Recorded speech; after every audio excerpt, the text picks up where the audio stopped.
Hi, my name's Deborah, and today I'm going to take you through what the difference is between writing for GCSE and writing for AS.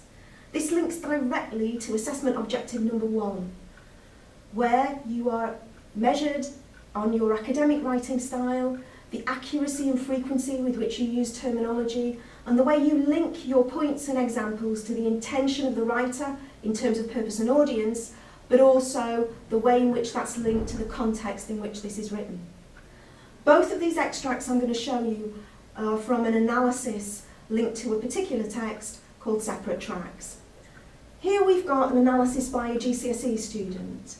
It's got some good parts to it. It follows the PEE structure very well. There's a point about the relationship between mother and child. There are some good examples that link back to that. And the explanation does show the impact of those two words there. But as you can see, there are some red wiggly lines, which means that I've got some reservations about this. Here we've got a repetition in expression she doesn't care about, she doesn't even care, which is a little bit colloquial rather than academic. And again, it makes us, rather than thinking of a variety of ways in which this could be expressed.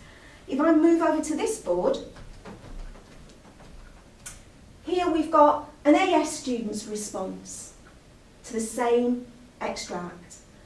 I'm going to take you through why I've put the letters and the ticks that I've put in the places I've put them. So first of all, if we go through the point, example, explanation structure. Here we've got Rogers presents both child and parent as faceless, anonymous characters. A clear point there with some nice use of terminology.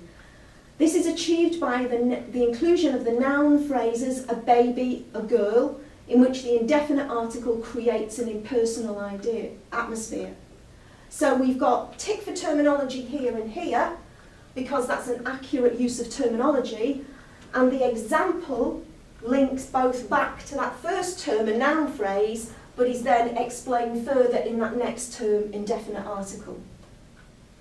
If we look a little bit further down, we've got a similar example, but in a slightly different way. So here the point is, Rogers further dehumanises the child through the pre-modifying adjectives thin, continuous, bleating noise, which has connotations of an animal.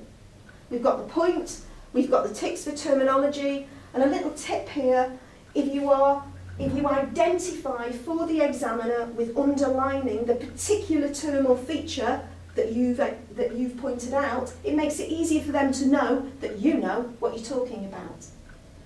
So to sum it up then, what we get here is a piece of writing which meets many of those assessment objectives. There's a nice academic style, so we've got words like anonymous, inclusion, intrigues, dehumanise.